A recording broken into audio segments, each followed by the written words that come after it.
Have you ever had to deal with an aggressive person on your project?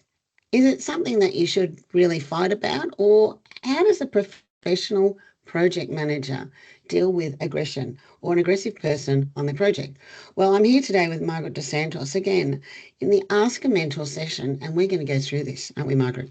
That's right. And what a great question. I mean, aggressive behavior is found not only in the workplace, but sometimes in personal life as well. And so it's probably a good idea to go through some of the tactics that we would recommend or that, people can use for especially dealing with aggressive behavior in projects. Yeah, and projects are already stressful enough or can already be stressful enough because we're pushing through a form of change or we're really spearheading some change. So there's definitely going to be an impact on project success and the success of Abs- your people and yourself, isn't there? ab- Absolutely. And generally, people don't like change. So when there's change, they prefer to stay in their comfort zone. And so when there's change, it can lead to aggressive behavior. And we've all seen it, haven't we? Exactly. Yeah, and Exactly. sometimes it's almost disguised as a form of professionalism, like the really tough boss, but in fact they're bad, they're behaving badly, in my view. That's right. And I mean, basically, any aggressive behavior just actually gives people in the team an undercurrent of not feeling easy within that actual team. They're feeling a bit uneasy because someone's acting unusually aggressive, for example. And also, you know, it it then you start to question whether this person is the right person to be included in the team as well. So, you then start to think, well, maybe I should actually go and replace this person with somebody else, because not only does the behavior is not good for the team, but it's also not good for the project success. And as you said, projects success is actually quite stressful in itself because you're trying to deliver, work that, you have a strict timeline, or you might have a Yeah, delivery for a client, and it needs to be, completed. So added aggressive behavior does not assist the, situation in any project at all. so we did some research on this, didn't we, Margaret? And That's right. apparently it's quite prevalent now and it's on the rise, aggression in the workplace, generally speaking. Some of the reasons for that given in the research we looked at was the increasing prevalence of virtual work and its impact on communication. I find that really quite interesting because I mostly work virtually and have done for about 20 years. That is interesting. And I think what you can gain from that is that it's when you actually see people's behavior, so what they're saying to what they're actually doing, and if it's incongruent, then you can see that it doesn't make sense. Yeah. And that's why usually a face-to-face or, actually being physically present to be able to see all of the verbal cues will actually give you an idea as to whether you believe what they're saying is correct. Because usually what they're actually doing is more correct than what they're saying or more believable. Yes, yes. How interesting. Early on as project managers, say probably 25 years or so ago, when I first joined the PMI, we didn't talk much about these interpersonal skills as project managers and communication skills. And these are really quite finely tuned behavioral and interpersonal skills we're talking about today, aren't they? They are, and that's interesting that you bring that up because it wasn't until I had to sit the international certification that Yeah. I had to basically show about my interpersonal skills and people relationship skills as a project manager, with team dynamics, with cultural differences and things Right. like that. And so it was that was the differentiating factor between, I guess, the PMI and the ITMA certification. The ITMA Mm. included all of the basically scientific things that you need to understand and know as a project manager, but the behavioural part was needed to be basically assessed as a project manager to get that international certification. Right. Right. And just sort of on that too, because we as project managers are often working uh, across organisations or across countries and cultures. It's getting better in terms of our understanding of diversity. But I know when I did a project in Thailand in 2003, I had the Thai people, obviously. I had some people from the Indian outsourcer. I had some Singaporeans. I had some Americans.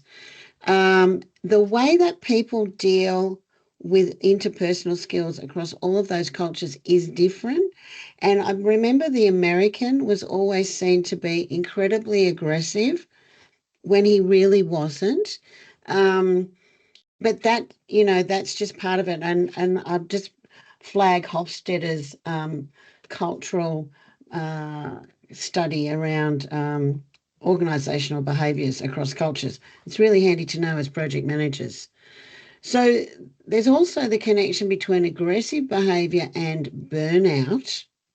And they list innovation, burnout and innovation. I don't know why the innovation, but maybe that's something to do with the speed of things coming to market.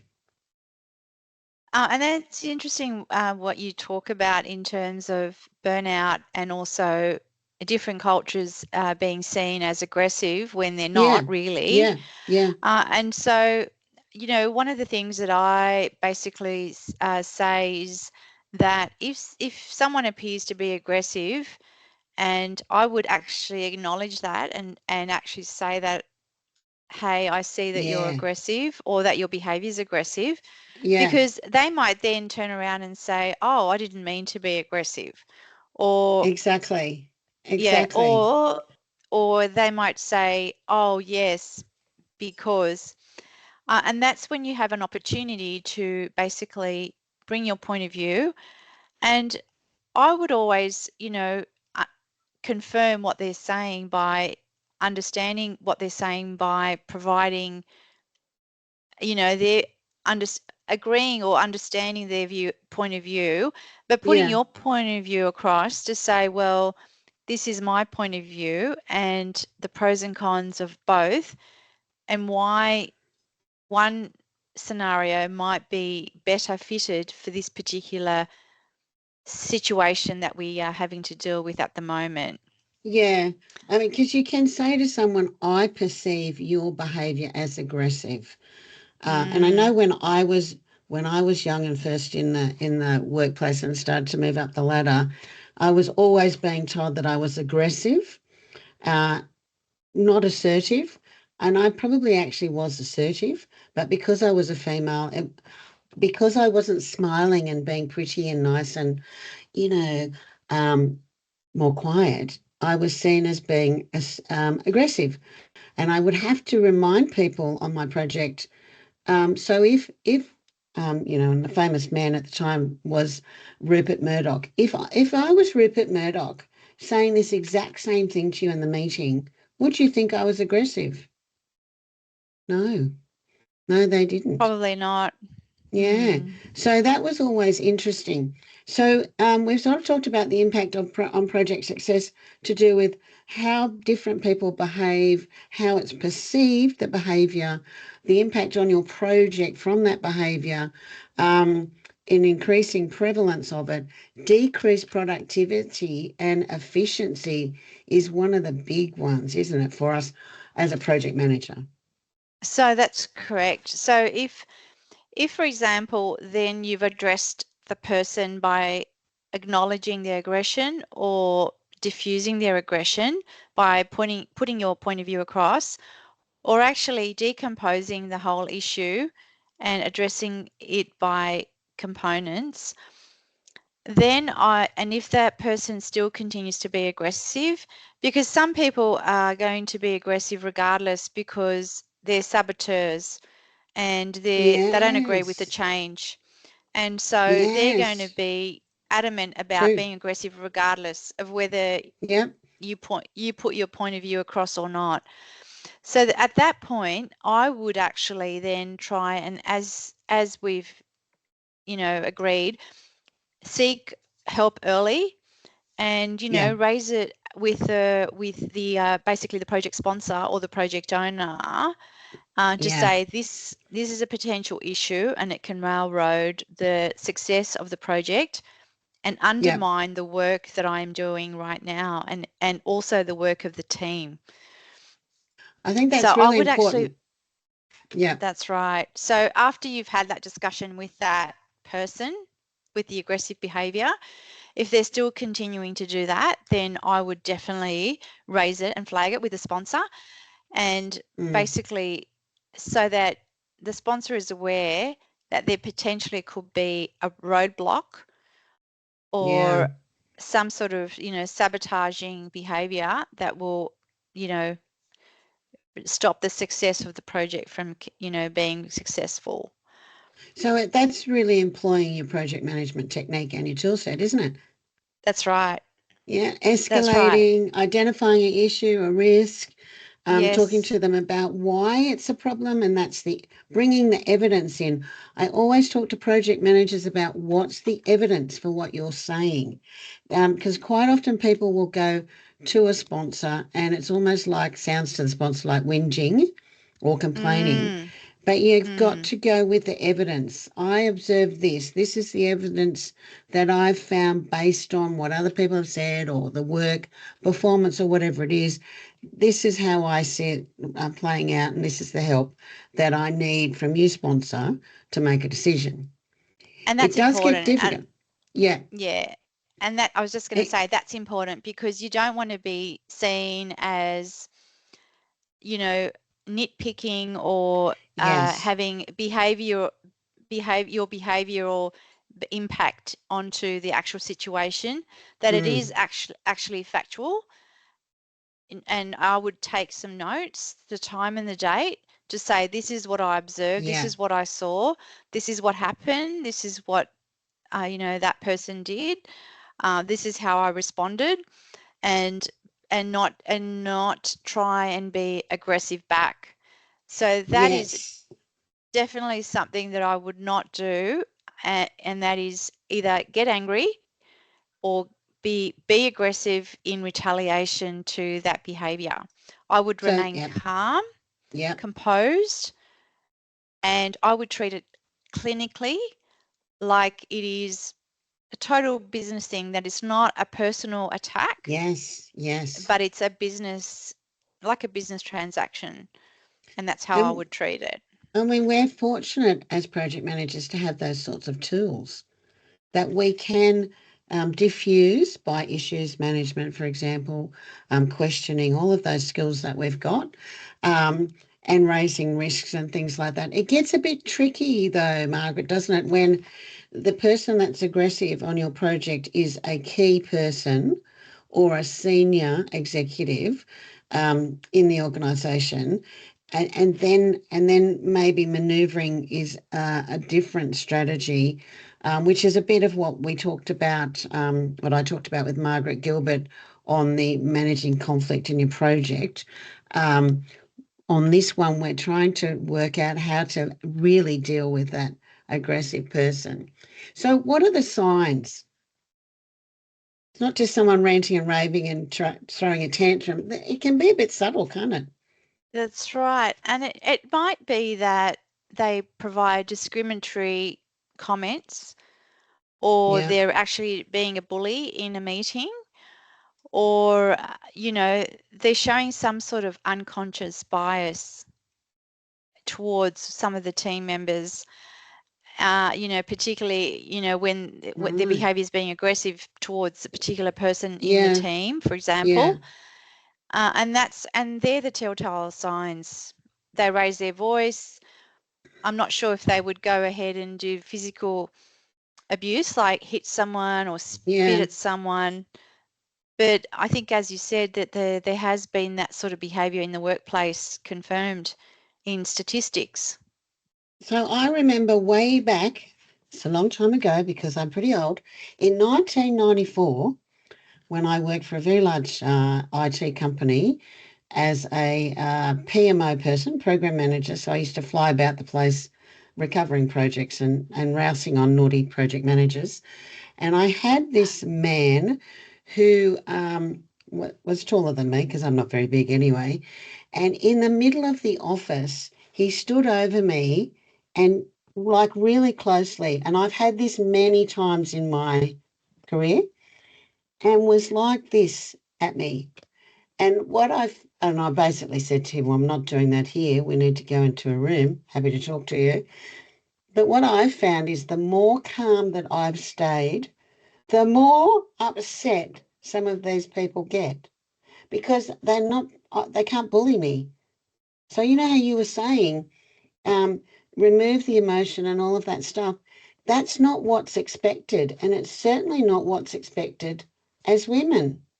For women, that we're That's right. expected to go, oh, aren't we? Well, not That's so much right. now, And but throw a certainly women. tantrum or or get Cry, upset cry. or cry. Yeah, that's right. And you know, I've So, never seen a woman cry in all of my 30 years. I've never seen a woman cry in any of the work that I've done. But I've seen plenty of men cry. cry because they get so angry, and then they just fall to pieces. I've seen that many times. Very, very senior men, very big organisations, and they don't know where to go with it. So it's very interesting. And I just must say to people, just excuse my voice because I've got a terrible cold. But anyway, there we go. Don't forget to subscribe as well down below and give us a like, a thumbs up.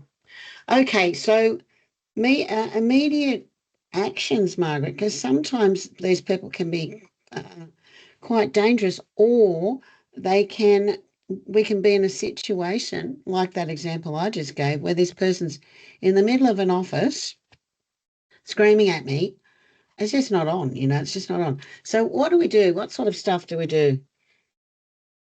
So, I mean, as the person on the receiving end, I would stay calm and try and remove the emotion out of the situation. I would, try and talk to the person to understand their point of view. And sometimes it might be that they have to go for a walk and calm down, Yeah, and basically you reassess and you reschedule a discussion with that person, maybe when they've had a bit of time to think and they're not as worked up yeah, and so angry or aggressive, that they're actually a lot calmer and you can reason with them then at that point. But as we mentioned, I wouldn't actually, you know I would first of all talk to them and try and diffuse the situation, mm, and try and talk to them calmly. But there is a point when you can't actually continue to have this aggressive behavior continue on throughout the yeah, entire project, because it will affect the delivery, and sometimes you can't afford for that to happen, especially if it's going to affect other people in the yeah. team morale. And if, it's going to basically affect the timeline, the cost, and things like that. All of those And sometimes basic project things, all of those all of things. those basic Yep, project things. And sometimes it is that some change in management is needed true. for them. And, it may be that, there's a massive change that's happening. So it's not just, for example, a technology system that's actually being implemented, but their role is changing. The understanding and the training that they Right. need to undergo for the new position or the new role or the new system, and there's, some change that's needed there for them to understand how to do things. And that might be, the reason for the aggression as well, where they're not happy about, Yes. Things are maybe a role external, change, almost external to external. your project, which That's makes right. it difficult. That's right. And so I think that is something that we have, looked into, investigated, that maybe they need to then talk to the HR Yeah. department to basically, clear out any misunderstandings or understand what the change of role is going to be. Go back to the question, which is, should I argue with my colleagues? And we're basically saying no, that's not the thing to do, because that's the same modeling the same behaviour that you actually don't want. Um, so That's you've right. talked about setting the tone, leading by example. Don't bring that emotion in. Don't bring judgment into the conversation. That's That's always a right. good thing, isn't it? You can't sort of say to someone, oh, you're hopeless, you're always doing this, you're always flying off the handle. No, that's red flag to a bull, isn't it? That's So you right. talk you And talked a little bit about, mm, sorry, Margaret, you talked a little bit that's about right. obtaining common ground and having an open dialogue. So sorry to interrupt you, but when you've just mentioned what you're going to say, if you can talk about that as well. Sure. So I think I've always found that if you basically, are in a meeting and you're a bit earlier than the actual meeting time start, or if, you've happened to meet someone at the water cooler or meet someone Yeah, in the kitchen or something like that, it's always great to have an open dialogue and basically maybe start with chit chat. And the chit chat, although people say, oh, that's a waste of time, sometimes you're able to do a bit of chit chat and you're able to obtain some common ground with that person. Now, once you've obtained that common ground, it makes it more difficult, I think, for that person to then be aggressive towards you, right. Yeah, because then they're going to associate you with that commonality that they like. So, for example, it might be that you like golf and they like golf, and yeah. there's some commonality there. It might be that, you like going to the movies and they like movies as well, and so there's some commonality there. And so when you have that association, I think it makes it more difficult for that aggressive behavior to come out, and Yeah, and then I mean, not always, because I think yeah, that if they're going to be aggressive about something that's personal to them, like a change in the role, then it's probably going to be, no amount of chit chat will actually diffuse that. But I think mm, they're going to be able, you're going to find it that it's more a personable yeah. relationship, It's even humanizing, isn't it? it's Humanizing. humanizing. Yeah, yeah, exactly. So it's not always, to my point, it's not always easy to see aggression. It can sort of bubble under the surface.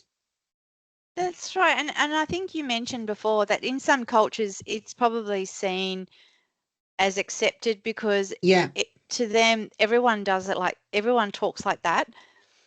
But in other, and if they're in mixed with other cultures may perceive it as aggressive, yeah, because in their cultures they're a bit more quiet, they're a bit more true. passive, they're not so open and they're not so forceful, and so it can be perceived in that way. You're right. Now you've well, just summarising some of these things. Mm. Obtain common ground. We talked about that. Have an open dialogue. Yeah, Um, chit chat. Talk to the person privately if you can, and just have a chat to them. Engage with HR if things start to get a little bit difficult.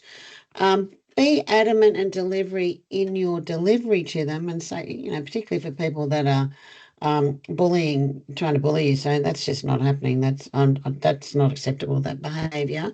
Don't get aggressive back. Document the that's right. facts. And also, Uh, yeah, you go say. I've also got here, don't spread false rumors. So Oh what you're actually yes. And what you're actually doing is you're actually documenting the facts, what you Yeah, saw, the behavior you saw, and not necessarily something that it's embellished or that true. you know you want to create a story when it's actually not true. That Very will just true. make it worse. Absolutely. Got here to, I'm saying we've got here, there will be a presentation. There is a presentation, a PowerPoint on this, which will be put onto the PM Clinic website for everyone to access. As project managers, though, we're not expected to be experts in behavioural science. Margaret, you talked a bit about the international certification that you got, um, but we don't know everything. We're not psychologists. So That's we can right. pick some stuff up, but we don't have to do everything. That's right. So as a project manager, you're expected to, not have unconscious bias.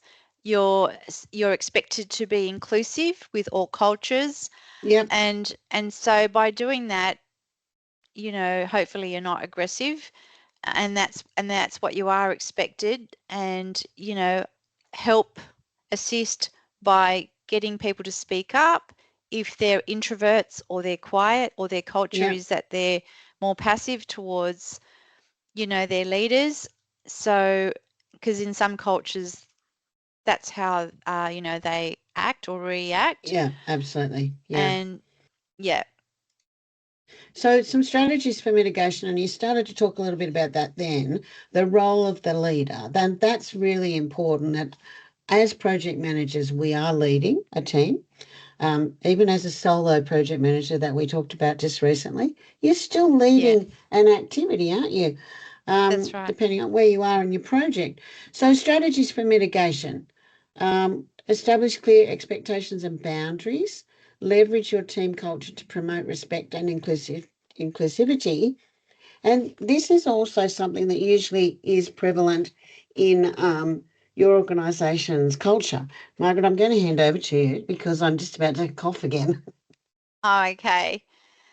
And that's right. And I think that if you're in a team meeting or a working group meeting, then I would encourage you to ask people to provide their input, regardless of whether they haven't, spoken or haven't spoken. Especially if they haven't spoken, I would actually encourage them to speak, so that their point of view is actually included. Because sometimes the introverts have very interesting perspectives, and it's a way to have all input in the team, not just the extroverts. Okay, so empowering teams to address issues as well. We quite often go back to our issues management too. Remember, we talked about this very powerful tool in our project management tool set. Implement conflict resolution techniques and training programs. I've not seen those for a while now, but a lot of organisations do have induction material that, as project manager, you may be able to go back, ask HR to refresh by doing a workshop with your people if it starts to get really out of hand. Um, and highlight the importance of building a strong team culture where respect and inclusivity are paramount. And I think that's really important that we talk about those sorts of things as well. So we're leading by example, aren't we? That's right, especially now when we're becoming more global team. We're having more global teams in Yeah. in our projects, and there is a respect that you need to have with different cultures, and encourage people to, I guess, speak or provide their point of view. So just to, to summarise, we've talked about the project management tool set. So we've talked about an escalation path, and it's one thing that I've noticed on a lot of projects now. They don't detail the escalation path. It's sort of missing in action, And we might have tool sets and automated things in some of the software now, but if the escalation path is documented in the project plan or the governance plan, it's very simple. People know where things are going to happen. Issues management, the RACI, our favourite, and conflict management. Oh, That's right. And then if all else fails, it's brought up to the steering committee or the governance board of the project and addressed there in terms of, your escalation path. now we talked a little bit about behaviours that should not be tolerated. Can you Hmm. talk a little bit more about that, Margaret? So be, behaviors that should not be tolerated would be bullying behaviors. So that might be, you know, aggressive, passive aggressive type behavior. It might be physical actions, like as you were saying, finger pointing or Mm. being, having a power kind of attitude towards someone when, that's very much a bullying type behavior. Making false accusations that have no evidence. I think that that's definitely something that would not be tolerated. Verbal Mm. intimidation, saying that what should they know? They're a nothing, or things like that. That sort of speak. I've kind of heard that before. Suppressing people's comments or views and saying that shouldn't be included. They're not important. What should they know? Things like that. I think that people's views and comments need to be encouraged throughout.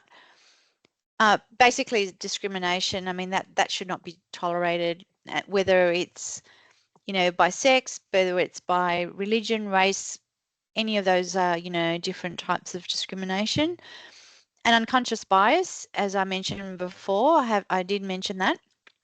And that might be that a particular person might be aggressive to a particular person due to their culture, for example, in a team meeting. That would just not be acceptable. And basically trying to sabotage the deliverables. And I have had that happen before in a project, especially when it's going to personally affect that person, the delivery of the project. For example, the delivery of the project will mean that someone's position will be made redundant. So I have been in that position where that person or several people are trying to sabotage a project. They're trying to derail it, make it go slow, so that they can prolong the tenure that they've got in the organisation, because they know that once the project is live, their position will be made redundant. So that would be an example of sabotaging.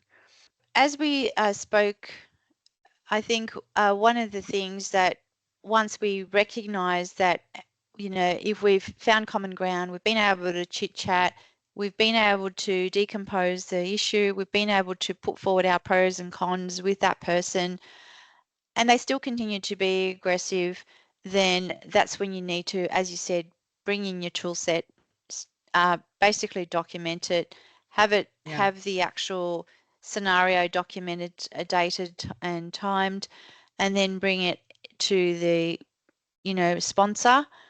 And then if that doesn't work, then it may be that it needs to be addressed at the project board meeting or the steering committee meeting. You know, as a project manager, you would still need to continue to have open and honest communication. You still continue to bring dialogues, still continue to include everyone in the discussion and have inclusivity, and basically keep the team together and ensure that there is a collaboration happening within the team and the project. So we've sort of come almost to the end of our discussion and our slide deck.